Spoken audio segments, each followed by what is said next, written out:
Hello and welcome to Superbrain, the podcast for everyone with a brain. My name is Sabina Brennan and I am recording this booster shot on my iPhone in a hotel room in London.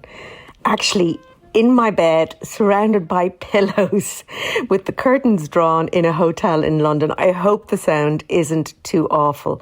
This is the first time I've been outside Ireland since March 10th, 2020. For me, this marks the transition back to some sense of normality, although it actually seems abnormal to see people walking around indoors in hotel lobbies and in shops with no masks on, because of course the UK have an optional mask wearing policy and Ireland has a compulsory policy. It's been a bit weird. Since I wear my mask to protect others, it feels a bit degrading that others don't think I'm worth the same consideration.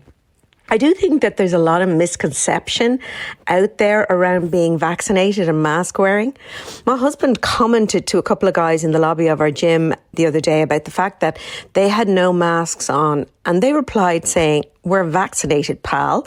We don't need to wear masks."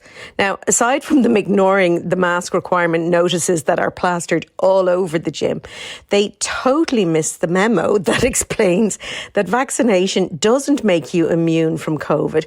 It just means that if you catch it, you are less likely to die. Your symptoms will most likely be mild, and you may have no symptoms at all. So you could be totally oblivious to the fact that you are carrying the virus, and therefore you should wear a mask in case you are infected so that you don't pass on the virus to other people. Anyway, having said that, I'm not meaning to frighten anyone, but a young neighbour of mine told me that his 52-year-old aunt, who was doubly vaccinated, healthy with no underlying conditions, had symptoms of a cold, and as the symptoms got worse over the course of a week, she went to the doctor and was ultimately admitted to hospital and unfortunately was dead within a couple of weeks. May she rest in peace. I don't know the lady, but thankfully her case is no longer the norm, but there is a percentage of people who have been vaccinated who are becoming quite ill with the virus. Mostly, certainly in Ireland, the cases who are hospitalised are unvaccinated people, but I still took it as a bit of a wake-up call not to become too complacent. So why am I in London? Well, in the past, I've been involved in an advisory capacity at national, European and global levels with governments, NGOs, advocacy groups, patient groups and various other stakeholders on brain health and various neurological conditions. But most of that work stopped for me as a consequence of COVID. It is absolutely fantastic to be back contributing to future policy on brain health and neurological conditions at a global level. I can't really say much more than that, but I really hadn't realised how much I missed this. And I suppose I've talked in the past about finding your joy. And I do have that in doing things like this podcast and writing my book and giving my talks. But it's also really important to me that my work has meaning, that it has value to other people. And I know from some of you that have contacted me and very kindly told me the impact that my podcast has had on your lives. And that's fantastic to hear. And I love that. And please do tell me those things, because it makes a huge difference when you're podcasting, whether it's in a podcast studio or in a bed in a hotel room. It sometimes can feel like you're talking to yourself. But it is important to me to make a difference. And so this kind of work where I feel that I can influence and highlight the importance of brain health and get that kind of message out there at a level where it can influence national government policies and health policies and care practices and treatments, etc., means a huge amount to me. And I really hadn't realised how much I missed it until I started reading the meeting preparatory documents and commenting on them and just bursting. I am just bursting to get involved in this meeting and get cracking on this. It really is exciting.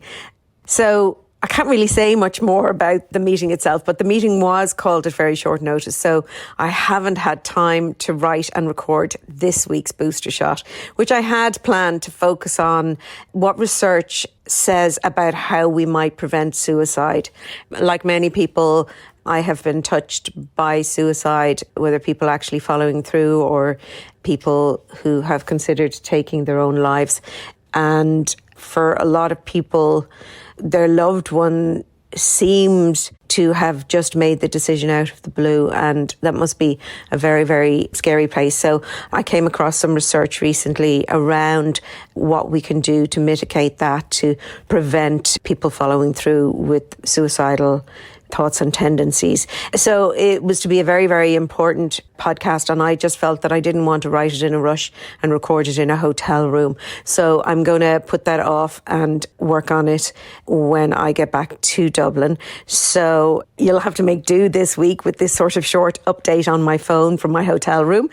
Given that the advisory work that I'm doing today is around brain health, and that this week's podcast was on concussion and brain injury, I'd like to end with a very simple list of practical things that you can do to protect your most precious asset, your brain. And I'm just going to read some tips from my first book, 100 Days to a Younger Brain. 10 practical tips to protect your brain. 1, always wear a seatbelt. 2, drive safely. Don't text and drive, don't drink and drive, and don't drive when you are drowsy or have had insufficient sleep. 3, wear a properly fitting helmet when cycling, motorcycling, sledding, snowmobiling, skateboarding, or when advised, playing contact sports. 4, use lights and wear reflective clothing when cycling in the dark. 5, follow health and safety guidelines at work, wear a hard hat where appropriate, and use ladders and scaffolding safely. 6, don't stand on an unstable chair to change a light bulb. Use a stepladder instead. When carrying out DIY, use appropriate equipment and make sure that ladders are stable. 7, remove tripping hazards around the home, especially on the stairways. Put a non-slip mat in the shower. Clean up any spillages as soon as they occur. Oh, actually, and just as I think of this, moss on patios, keep that at bay. I don't know how many times I've nearly gone on my ear myself in the garden, and actually that's the reason we removed our wooden decking and put down granite slabs, because the decking was just an absolute death trap in the wintertime for us in Ireland. Anyway, back to the book. 8, if you've young kids, make sure windows can't be opened by curious little hands. Move furniture away from windows to prevent inquisitive children climbing onto them and falling out open windows. It's tragic when that happens, but it does. 9, there are no second chances with guns. If you own a firearm, rigidly adhere to the safe storage and use guidelines. And 10, keep up to date with the latest research and medical advice with regard to minimising and treating concussions, which are frequently sustained in a variety of sports, including American football, rugby, soccer, horse riding, boxing and trampolining. Minimise risk of head injury, and if you are a parent, make sure you balance the risk of head injury with the benefit of physical activity when considering sports for your children. Finally, I have just discovered that YouTube have monetized my channel. Despite creating the content on my channel, I receive absolutely nothing from the ads because I have less than 1,000 subscribers. I currently have 809 subscribers. So please subscribe to my YouTube channel, youtube.com/C/Sabina Brennan. To get me up to 1,000 subscribers, then I can become one of their partner programs and actually be the person who benefits from the ads on my channel, as opposed to the giant that is YouTube. Also, if you do go over there, you will find lots of free videos that I have made, animations about how the brain works, how you can keep it healthy, lots of other interesting stuff. So yeah, please subscribe. youtube.com/C/Sabina Brennan. There is a random account that sits there somewhere, so make sure you're on the one that has over 800 subscribers. Thank you so much. My name is Sabina Brennan, and you have been listening to Superbrain, the podcast for everyone with a brain. My aim for Boosters is to share insights from neuroscience, psychology, and from my own life that might help you to better understand why we do the things we do, how we can reach our true potential and move from just surviving to thriving in life. If there's anything in particular you'd like me to cover in an upcoming booster shot, please do let me know. You'll find me on Instagram at Sabina Brennan and Twitter at Sabina_Brennan. You can, of course, also email me at info@superbrain.ie. For the price of a coffee, you can listen to Superbrain ad-free over on patreon.com/Superbrain. I couldn't do this show without my brilliant editor, Emily Burke, and there'd be no point in doing the show at all without you, my wonderful listeners. So thank you for tuning in today. Tune in on Monday for another fascinating interview with an inspiring guest, and on Thursday for another booster shot from me. My name is Sabina Brennan. You have been listening to Superbrain, the podcast for everyone with a brain.